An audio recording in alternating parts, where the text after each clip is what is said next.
3 जगह पर अगर कोई बीमारी ऐसी हो गई कि वो समाप्त नहीं हो रही, बड़ी बड़ी तकलीफ, मतलब एक बार दवाई अगर चालू हो गई तो दवाई बंद ही नहीं हो रही है, तो उसके लिए आपको 3 जगह पर जल चढ़ाना प्रारंभ कर दो। मात्र 1 हफ्ते से ज्यादा चढ़ाना भी नहीं पड़ेगा। जैसे 1 हफ्ते आप टेबलेट लेते हो, गोली लेते हो, 1 हफ्ते चढ़ाना प्रारंभ कर दो। सबसे पहले बेलपत्री के पेड़ के नीचे क्या करना है, जल का पात्र लेना है, उसमें 2 दाने चावल के डालने, 2 दाने अक्षत के डालिए। पहले बेलपत्री के पेड़ के नीचे जाओ,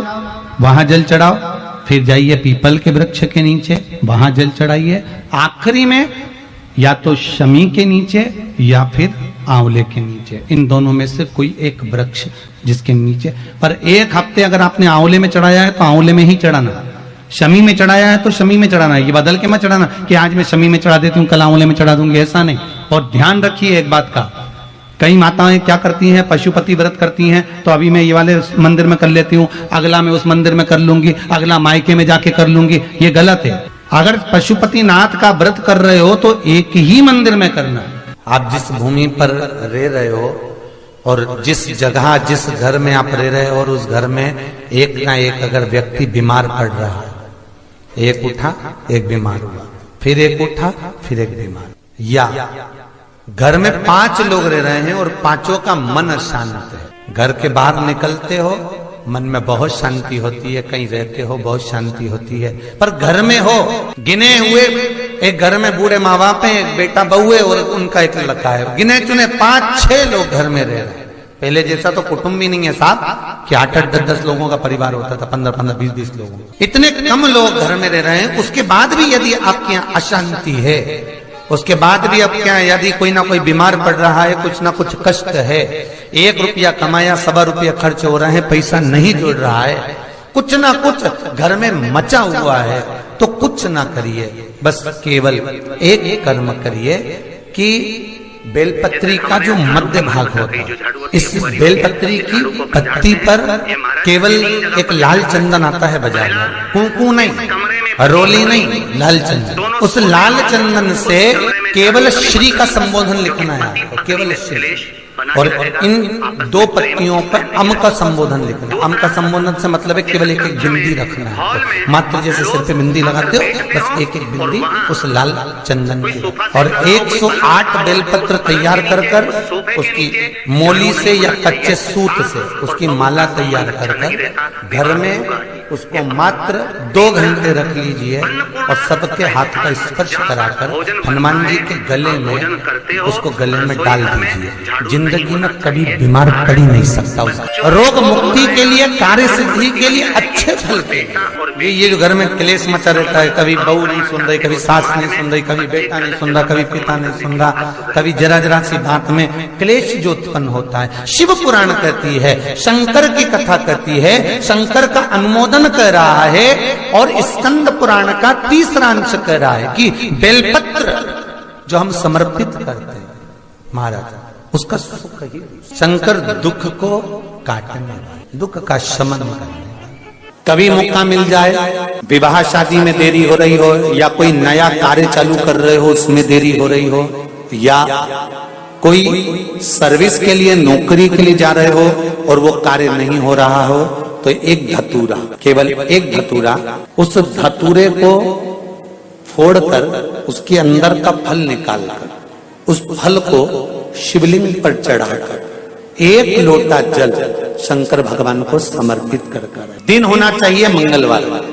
कौन सा दिन होना चाहिए, जम के बोलो जरा, मंगलवार का समर्पित करो। उसके बाद में आप विवाह के लिए अगर समर्पित करे हैं तो विवाह में देरी नहीं होगी, व्यवसाय और व्यापार के लिए या नौकरी के लिए समर्पित करे हैं तो उसमें देरी नहीं होगी। एक बहुत कष्टमय जीवन चल रहा है, हार गए हर जगह से और तकलीफमय जीवन चल रहा है, तो पंचमुखी हनुमान का एक शिव महापुराण का और स्कंद पुराण का एक बड़ा सुंदर मंत्र है। उस मंत्र को आप सब एक बार हमारे साथ में बोले, ओम नमो हनुमते रुद्र अवताराय सर्व शत्रु संहारणाय सर्व रोग हराय सर्व वशीकरणाय रामदूताय स्वाहा। बस इस मंत्र को हाथ में काली तिल लेकर, एक जौ लेकर और गूगल लेकर, थोड़ा सा उसमें गाय का घी डालकर, कंडे को या अग्नि को जलाकर इस मंत्र का 11 बार 21 बार जाप कर कर अपनी कामना कर कर छोड़ दीजिए। कैसा भी रोग हो, बीमारी हो, कष्ट हो, दुख हो, तकलीफ हो, 21 दिन के अंदर वो आनंद आना प्रारंभ कर देता है। इस मंत्र, स्कंद पुराण का, शिव महापुराण का ये मंत्र मूल पंचमुखी हनुमान में हमारे परिवार को जोड़ कर रखती है। जिसका परिवार टूट रहा हो, समझ लेना उसके यहाँ खेव निधि की कमी है। खेव निधि जोड़ने के लिए क्या करा जाता है, उसका केवल एक ही क्रम है, खेव निधि को जोड़ने के लिए महीने भर में एक, पूरे महीने में एक कच्चा सूत, जानते हो कच्चा सूत, कच्चे सूत की बाती बनाई। काय की बाती बनाओ? कच्चे सूत की बाती बनाकर 108 बाती का निर्माण कर कर खेव निधि के भाव से श्री हनुमान जी के मंदिर में लगा दीजिए। आपके बहू बेटे में अगर लड़ाई है, सास बहू में लड़ाई है, भाई भाई में लड़ाई है, कहीं संबंध विच्छेद हो रहे हैं, किसी का तलाक जैसा हो रहा है, तो वो वापस जुड़ने की कतार पर आ जाता है। जोड़ने का जो प्रयास करे। कई लोग तो ऐसे हैं, उनका आज तक हनुमान चालीसा पढ़ना नहीं है, आज तक कोई चालीसा, चाहे गायत्री चालीसा हो, लक्ष्मी चालीसा हो, शिव चालीसा हो, पढ़ना ही नहीं आती। बस बैठ गए भगवान के सामने और पढ़ लिया आसन लगा के। नहीं नहीं नहीं, चालीसा पढ़ने का भी एक नियम है। अगर कोई लक्ष्य लेकर पढ़ रहे हो तो उसका एक नियम है। पूरी जिंदगी पढ़ते रहोगे तो भगवान की प्राप्ति नहीं है, पर लक्ष्य लेकर अगर पढ़ा है आसन से, जिस भगवान की चालीसा पढ़ रहे हो उसकी मूर्ति या उसका फोटो आपके सामने होना चाहिए। एक घी का दिया, अगर हनुमान चालीसा पढ़ रहे हो तो या तो घी का दिया जलाओ, वो भी गाय के घी का हो, भैंस के घी का मत जलाना। हनुमान जी कभी प्रकट नहीं होंगे भैंस के घी से। घी का दिया लगाइए अगर चालीसा का पाठ कर रहे हो हनुमान जी का। और बहुत ज्यादा संकट है, बहुत ज्यादा परेशानी है, तो हनुमान चालीसा का पाठ करो तो तिल्ली के तेल का दिया लगाओ, काली तिल के तेल का दिया, तिल का तेल का दिया हनुमान जी के सामने आसन बिछाकर। बहुत तकलीफ है तो 3 पाठ प्रतिदिन करो और एक आसन से जितने समय 9 बजे अगर आप बैठते हो पाठ करने तो 9 बजे ही बैठना। 11 दिन तक प्रतिदिन 3 पाठ रोज करो। एक पानी का लोटा, कलश, तांबे का जल, अर्थात तांबे का लोटा हो, स्टील का लोटा हो, तुम्हारे पास जो कलश हो उसमें जल भरकर, एक सिक्का उसमें पटक कर, एक लौंग पटक कर प्लेट से ढक कर रख दो और प्रतिदिन बस टाइम पर बैठकर पाठ करो। 11 दिन पूर्ण होंगे, जिस कामना से आपने पाठ करा है बस वो सिक्का, वो लौंग कलश में से निकाल लो, जल का आचमन करो और जिस काम के लिए करा है वो जल उस प्रयोग में ले लो। उस प्रयोग, किसी से बात करने जाना है तो वो जल पी कर जाइए, कोई से हाथ मिलाना है तो वो सिक्का, वो लौंग अपने हाथ में रखिए अपने साथ। आपकी कोई कामना है, आपका कोई भाव है, आपके हृदय की कोई बात है जो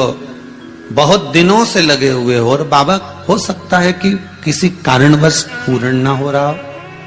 एक काम गुरुदेव ऐसा अटका हुआ है कि वो काम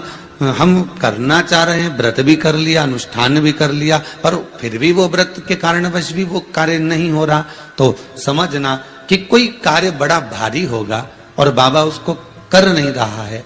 या कोई काम अटक रहा है। तो हमने पहले भी कहा, ये बीच की जो पत्ती है ये देव अधिदेव महादेव, ये ब्रह्मा, ये विष्णु, इन दोनों पत्ती के मिलन से लेकर इस पत्ती के बीच की जो डंडी है, ये नीचे की डंडी का वर्णन नहीं कर रहे हैं, इन दोनों पत्तियों के बीच में जो डंडी है बची हुई, जो तीनों के बीच में एक डंडी का जो भाव है, ये माता जगत जननी जगदम्बा माता पार्वती। इस डंडी के नीचे का जितना भाग है ये 33 कोटि देवताओं को दर्शाता। पिछले वर्ष की श्रावण की कथा यदि आप निकालेंगे और उसको पेज पर जाकर आप सुनेंगे तो आपको प्राप्त होगा कि उसमें भी कहा था कि जब आप पशुपति व्रत कर रहे हो या कोई नियम धारण कर रहे हो या कोई आपने नियम उठा रखा है और वो कार्य आपका हो ही नहीं रहा, आपने 2 बार पशुपति व्रत कर लिए, आपने ये कर लिया, आपने प्रदोष कर लिया, आपने सोमवार कर लिया, आपने सारे अनुष्ठान कर लिए, बहुत सारे उपाय भी करे तो भी नहीं हो रहा है, तो इस बीच वाली पत्ती पर शहद लगाकर बाबा का जो शिवलिंग है उस शिवलिंग को इसको छुआ दीजिए या उससे चिपका दीजिए और उस पर अपनी हथेली रखकर कामना कर कर वापिस घर को आ जाइए। बाबा आपकी वो मुराद शीघ्र 3 महीने के अंदर पूरा कर ही देता है। एक बेलपत्री में पशुपति अस्त्र का बल है महाराज, एक बेलपत्री में पशुपति अस्त्र का बल है। और आपको मालूम होगा कि पशुपति अस्त्र केवल कुछ ही के पास में थे, एक मेरे राघव जी के पास, राम जी के पास था, एक मेरे कृष्ण के पास था, एक भगवान विष्णु के पास था, एक परशुराम भगवान के पास था। तो दोस्तों, वीडियो आपको अच्छी लगी हो तो वीडियो को लाइक करें, चैनल को सब्सक्राइब करें, हमारी वीडियो को शेयर करना बिल्कुल भी ना भूलें। मैं आपसे मिलती हूँ अगले वीडियो में, तो तब तक के लिए अपना ध्यान रखिए और खुश रहिए। धन्यवाद।